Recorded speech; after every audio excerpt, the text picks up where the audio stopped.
Na mtazamaji, kwa muda wa dakika 30 lako pale nyumbani ni kunipa sikio, jicho na ukisalia kitako. Moja kwa moja ni kwa mhubiri Margaret wa Njiru ambaye wiki jana alilazwa kufuatia maambukizi ya virusi vya corona katika hospitali ya Aga Khan. Hatimaye ameruhusiwa kuelekea nyumbani baada ya kupona kutokana na maambukizi yake. Mhubiri huyo ambaye kwa wakati mmoja alikuwa mwanasiasa, hata hivyo basi hakufeli kutupilia mbali tetesi kuwa alikongamana na kundi la waumini nyumbani kwake kabla ya kulazwa katika hospitali hiyo ya Aga Khan. Wanjiru hata hivyo ametaja kuwa baadhi ya jamaa katika familia yake wapo karantini na hata vile baadhi yao wakiwemo wajukuu wake wawili walipatikana na maambukizi ya virusi vya corona. Even when you are in the house, I'm a home person. I didn't leave home. The disease found me at home. I had no visitors, and to those who are lying that I had groups of intercessors, people praying there, that is not true. I had only my family members and my staff. And out of my family members and my staff, we ended up, myself, I was positive, and my two grandchildren, my granddaughter and my grandson, and 6 of our home staff. I went to hospital without knowing I had COVID. The first day I was treated of amoeba, I was treated of bacteria in the blood, I was literally treated of stomach disease, not COVID. The second day, as I was going back to be put the second antibiotics, is when we started reasoning out with the doctors, and we realized I need to check into this hospital and be able to do. Haya yashakuwa. Kwa sasa wacha tuangazie haya. Kijana Alex NDIRITU anaizidi kuteka mitandao ya kijamii baada ya kupachika ujumbe mitandaoni uliozua mihemko hapa nchini Kenya na hata Marekani. Sasa anasema kuwa maisha yake yamo hatarini. NDIRITU anasema kuwa hakukusudia kuzua hofu, bali chachu yake ilizuka baada ya mauaji ya George Floyd jimboni Minneapolis, Marekani. Akizungumza hapo awali na mwanahabari mwenza Diana Rachel Mbugua, alikuwa na haya ya kusema. What was in my mind was not intentionally or purposely to burn the White House, because the way you can see these guys reacting, what happened with George indeed was not good. We have realized that so many black Americans and black Africans have been humiliated. They have been mistreated out there. You know, it is very painful. As you can see me, I'm also black, yes, and I'm proud in it. I'm black by nature. But to some extent, you realize that after I commented, because I commented on a live video that was trending over the night, somebody took advantage and took a screenshot and shared it by the Twitter. From there, you know, people started calling. I usually do a lot to fight for or to defend Africans and black people. And at the moment you touch a black person or a black man, I feel it dearly, and I can do anything to make sure that the person feels at home. Because, you know, I found myself, I was born black. And to see that, well, in Africa, we are taken as if we are desperate. So I realized that we have some fake accounts. I went and reported to the CID department in Central Police. Okay. I did a report because, you know, they can incite people using my details, and you realize that things are going bad. Like now, if those guys, if they chance to burn White House, you know, things won't be good. Africans or black people must be protected 100%. Regardless of what. Ni taarifa mpenzi mtazamaji, mwendo wa saa 3 kamili. Katika taarifa zetu za lugha ya Kimombo utapata kwa kina.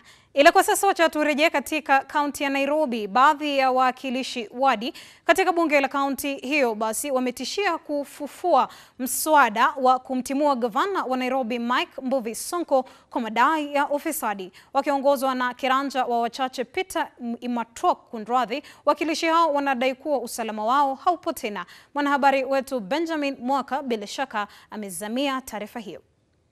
Mgogoro wa uongozi katika kaunti ya Nairobi ungali kutulizwa. Baadhi ya wakilishi wadi sasa wameapa kufufua upya mchakato wa kumbadua gavana Mike Sonko kwa madai ya uongozi duni na uvunjaji wa rasilimali za kaunti. Mili ina jukumu lake. Mheshimiwa Geto, Mheshimiwa Tingesa, Mheshimiwa Faya ana budi kuleta mswada ingine. Si lazima imwatoke. We want the president to very well tell Nairobians that he wants us to work with the Nairobi Metropolitan, because we cannot live in fear in the city where we are elected to serve people. This one does not deter us of bring back the impeachment motion now. Yes. Because our lives, if are being threatened, we are going to bring back the impeachment motion so that Sonko can go with these cartels. Wakiongozwa na MC wa Makongeni Peter Imatok wameelezea kuhangaishwa na Sonko kupitia vitisho, huku wakipongeza huduma za mamlaka inayosimamia Nairobi NMS.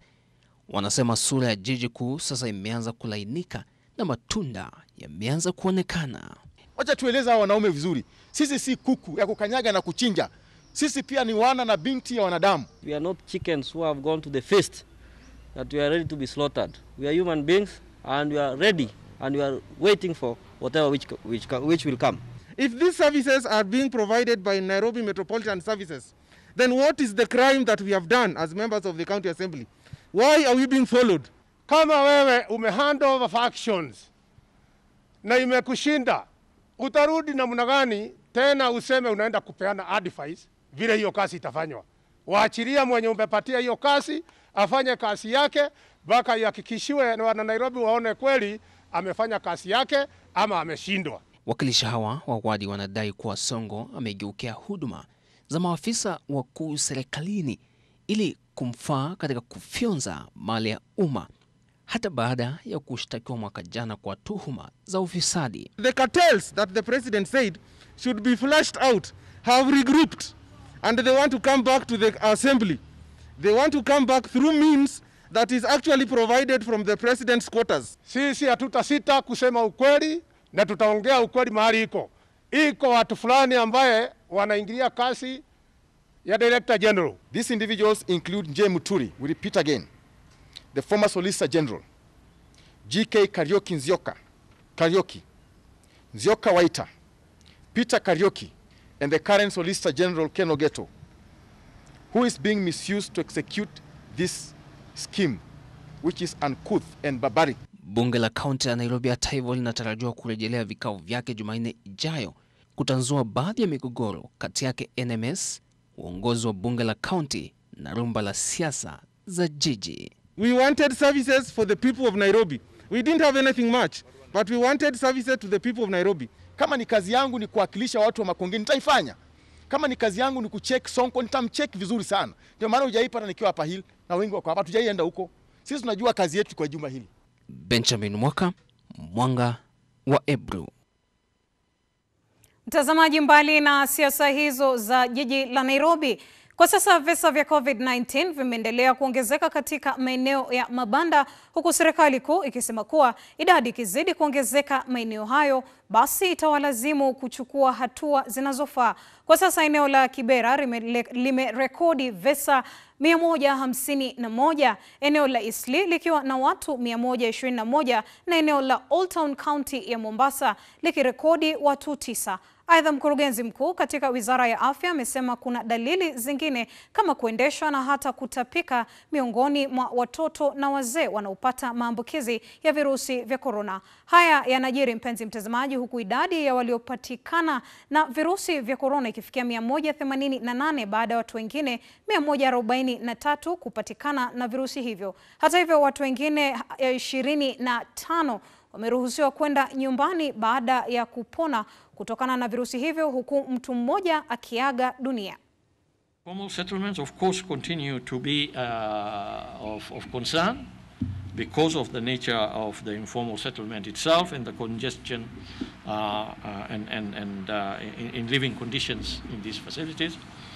We have seen an increasing concern around Kibra, which you have seen. Most of our numbers in the last in the last week or so have been coming out of Kibra, partly because we have also extended the testing, much more testing going on in some of these places. So I think as we go along, we are focusing upon particularly some of these informal settlements, so that we can be able to gauge and understand what the level of transmission is. And the cases that you have received so far from Kibera stand at 151. Easily we had 121, and in Old Town we had 91. And that is why we are trying to focus more on the informal settlements, where sometimes it's practically difficult to ensure physical and social distancing. So our message there is more of infection prevention control measures and use of masks to be able to prevent aerosolization of the virus when we cough or sneeze or speak. Of course, the importance of provision of water and sanitation facilities in the informal settlements cannot be underestimated in this fight. In the signs and symptoms of COVID, yes, each and every day we learn new things about COVID-19. As Waziri said, diarrhea and vomiting are now cardinal features of COVID-19 disease, especially in the elderly people and the young people, young children. And it is even postulated that there could be a degree of fecal-oral transmission, though this has not been confirmed. But on that plate also, it is important to note that the elderly also have a different presentation altogether. And many of the elderly people will present with lethargy. They also present with delirium, confusion.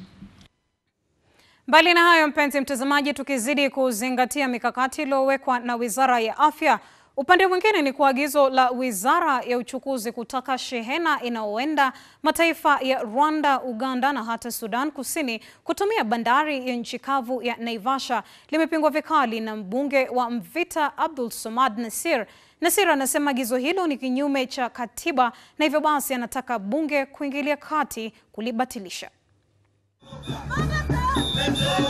Ni mzozo ambao umekuwa ukiendelea kwa muda sasa kutokana na maagizo ya kuwataka wasafirishaji wa mizigo kutumia reli ya SGR. Kwa nini mtie bughudha katika maisha ya watu, hususan katika wakati kama huu? Why create unnecessary tension? Why push people to the brink? You know, I just fail to understand. Mbunge wa Mvita Abdul Somad Nasir anasema serikali inatumia hali ya corona kufanya mageuzi katika swala ambalo lilikuwa limesuluhishwa. Tusitumie hili janga la corona liwe ndio sababu kuu.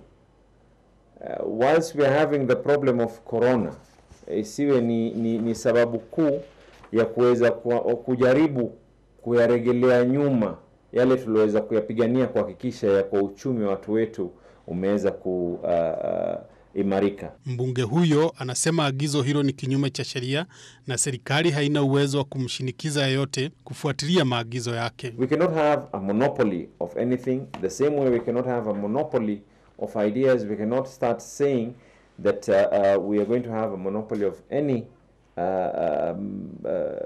use of transport.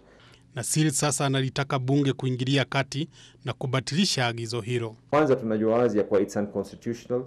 You cannot, the Bill of Rights of Kenya, you cannot stop someone from moving. The only thing that you can be able to do is try and make it more conducive, and if at all there's going to be a punitive measure, there has to be a very, very valid reason. Amesema kuwa hali ya virusi vya corona imeathiri maisha ya watu wengi na ni makosa kuweka mikakati ambayo huenda ikalemaza maisha ya watu wengi zaidi. Economic impact that corona has had in this country. Sasa tuko na maradhi ambao kwamba uchumi wetu umeshuka chini. Kisha sasa baada ya maradhi yale tunatafuta na maradhi mengine ambao kwamba ni man made, yale yenye kuletwa na binadamu. So I think it is vital just to take note. Hata kama tuko na corona, mimi nasikitika tu because you know, this assumption ya kuwa madereva wenye kutoka kwetu ndo peke yake wana corona wataleta katika maeneo haya mengine, does it mean that other parts of the country does not have corona for it to reach? Amesema agizo lililobatilishwa mara ya kwanza lilikuwa limeathiri uchumi wa miji iliyoko kwenye barabara ya Nairobi na Mombasa. Ameongezea kuwa hata serikali ya Uganda imepinga agizo hilo la kutumia bandari ya Naivasha, huku akisisitiza kuwa wasafirishaji mizigo wana haki ya kutumia njia zinazowafaa zaidi. Kuna miji ambayo kwamba yaliyoko kutoka Mombasa all the way mpaka Naivasha yenyewe. Yale miji yote yaliyoko pale, when you start bypassing miji yote haya and you shut them down, ile peke yake kidogo ambao kwamba walijaribu kufanya wakati ule na tukapigania na ikaweza kufunguka, just ile peke yake time ile, economic impact ambao kwamba iliyoko, now you can imagine economic impact. Tuko na shida ya corona, kisha mujaribu kutufungia, na ndio pale tukisema ya kwa bandari inachukuliwa inapelekwa kwingine. It was not it was a metaphor that if you take logistics zote of running businesses of the port and you send them elsewhere, you're shutting down the economic livelihood of a whole people. That is economic sabotage. It is something that no country should even think of doing to its people. Mzozo wa usafirishaji shehena kwa kutumia reli ya SGR umekuwepo tangu serikali ilipoagiza wasafirishaji mizigo kutumia reli hiyo. Mbali na hayo, kwa sasa ni kwa magavana kutoka kaskazini mwa bonde la Ufa wamelalamikia ukosefu wa vifaa vya kujikinga ugonjwa wa maambukizi ya virusi vya corona pamoja na vifaa vya kuwapima watu ugonjwa huo katika kaunti mbalimbali. Wakiongozwa na gavana wa kaunti ya Uasin Gishu Jackson Mandago, magavana hao kwa sasa wanasema kuwa hospitali bado hazina uwezo kuwapima watu kutokana na ukosefu wa vifaa hivyo. Akizungumza baada ya kuzuru hospitali ya rufaa ya Kapenguria, Mandago ameuliza serikali ya taifa kupeana vifaa vya kupima au kuhakikisha kuwa hospitali zote zina vifaa vya kutosha. Hata mass testing we are ready. We even have the money for buying some of these things, but we don't have masoko kwa soko. Na wale wafanyabiashara ambazo wako na hizo vitu, hakuna haja ya kuficha. Ati wanangojea ndio bei ibande. My friend, corona inasafika kabla hiyo bei yako ibande. Na tutaenda wote. Na utawaja bibi ambaye ingekuwa imetusaidia. Magavana hao wanasema kaunti mingi zinakabiliana ukosefu wa vifaa vya kupima, huku shughuli ya kupima watu wengi ikisitishwa. Please, let's make normal profits margins. Don't overprice, don't take advantage of a pandemic to punish Kenyans and also to punish the government by hiking prices of these essential commodities. Kwa hivyo nataka tuseme tutasaidiana. Sisi kama serikali za kaunti tunafanya juu chini, tunajua hali ya uchumi inazidi kwenda chini. Mandago ambaye ni mwenyekiti wa NOREB ametoa wito kwa serikali la taifa kuhakikisha vifaa hivyo vinafikia hospitali zote kote nchini. Gavana wa Turkana Josephat Nanok anasema kaunti ya West Pokot haijarekodi kisa hata kimoja cha virusi vya corona. Hata hivyo kaunti ya Turkana baada ya kurekodi kisa kimoja cha COVID-19, watu 53 wamewekwa katika vituo vya karantini. But our bigger worry is the trucks, trailers that are carrying essential commodities going through here because they are coming all the way from going from MOMBASA through Nairobi, areas that are heavily problematic right now. I think our bigger concerns is the control of those trucks. Ametoa wito kwa kaunti zingine kuhakikisha kuwa mipaka iko salama, akipongeza serikali ya kaunti ya West Pokot kwa kuweka vizuizi barabarani. Gavana wa kaunti ya West Pokot John Lonyangapuo amehakikisha kufanya kazi na kaunti zingine za bonde la Ufa wa kaskazini kupambana na janga la COVID-19, wakiendelea kuwapa wakaazi mafunzo ya kuendelea kujikinga. Na kwa sasa mpenzi mtazamaji, tukivuka mipaka tunaelekea moja kwa moja hadi kaunti ya Mombasa. Wakazi wanaoishi katika mitaa ya mabanda katika kaunti hiyo basi wamekuwa wakihangaika katika juhudi za kukabili maambukizi ya virusi vya corona.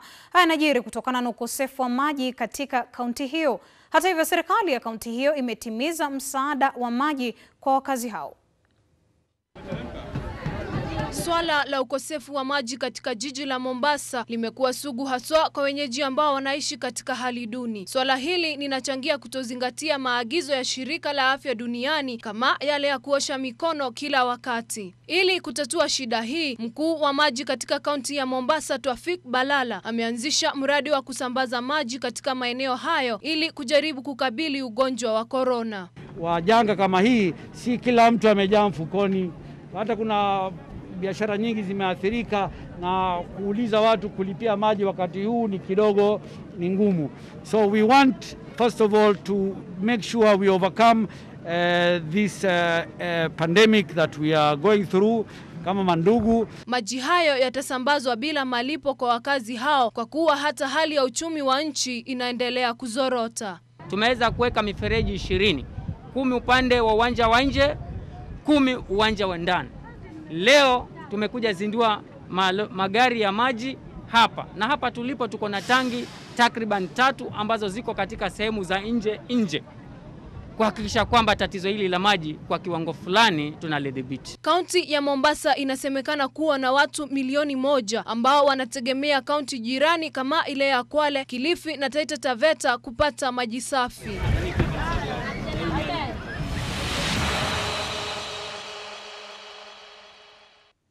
Na kwa sasa michezoni ni kwa mwanariadha wa mbio za masafa marefu Michael Kiprotich Mutai amepigwa marufuku ya miaka 4 na Mkenya mwenza Japhet Kipchirchir. Kipkorir pia akapigwa marufuku ya muda kwa kukiuka, mpenzi mtazamaji, maadili ya riadha.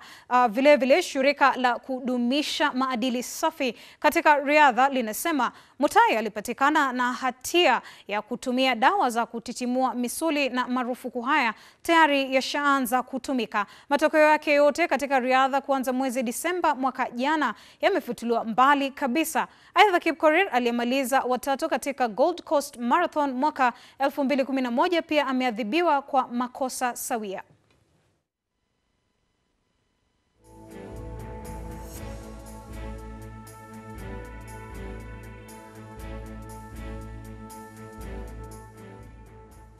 Na Wizara ya Michezo kupitia basi kwa hazina maalum ya michezo vile inaendelea na mikakati ya kupiga jeki wanaspoti walioathirika pakubwa na janga la COVID-19.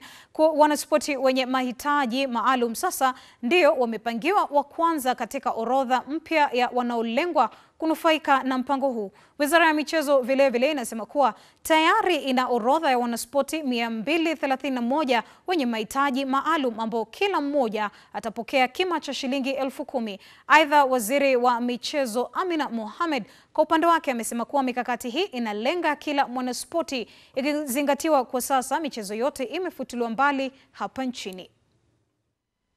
Kwa sasa ni kuumeza mate, mpenzi mtazamaji, na hata kuridhia kwa wale walioweza kujiongea nami kuanzia Gumzo Wikendi. Huwa tunaridhia sana hasa kwa maoni na hata mchango mnaotoa kwa kuweza kushirikiana nasi. Kumbuka kwa yale yote utakayokosa au kama umeyakosa utayapata katika mitandao yetu husika, ikiwa ni Ebru TV Kenya kwenye YouTube, kwenye Twitter, Facebook na hata vile Instagram. Ila kwa sasa ni weekend ambayo itakuwa ndefu sana, na kwa sherehe za hapo siku ya Jumatatu, mpenzi mtazamaji, na watakia zenye fanaka na zenye heri. Ila kwa sasa wale ambao tunakaidi amri ya curfew tuzingatie, manake zile seli hazitutaki mema kabisa.